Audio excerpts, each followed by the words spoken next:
ዮርዳኖስ ተከታታዮች አብዛኞቻችሁ በጠየቃችሁኝ መሰረት እንጉዳይ ምን ያክል አትራፊ ስራ ነው፣ አዋጭነቱስ ምን ይመስላል የሚለውን አጠቃላይ የአዋጭነት ጥናት ሰርቼ ይዤላችሁ መጥቻለሁ።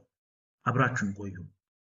አንድ ሰው እንጉዳይን እንደ ስራ ይዞ ለመጀመር ካሰበ ቢያንስ 2 ኪሎ ግራም የሚመዝኑ 300 ላስቲኮችን ወይንም 3 ኩንታል ሰብስትሬት መዝራት ይኖርበታል። ከዚያ በታች ከሆነ ለምሳሌ ቤት ተከራይቶ ከሆነ ሙሉውን ስለማይጠቀምበት አላስፈላጊ ወጪ ይመጣበታል። በሌሎች ወጪዎችም ተመሳሳይ ነገር ስለሚያጋጥመው ብክነትን ለመቀነስ ከ300 ላስቲክ ጀምሮ እየጨመረ መሄድ ይኖርበታል።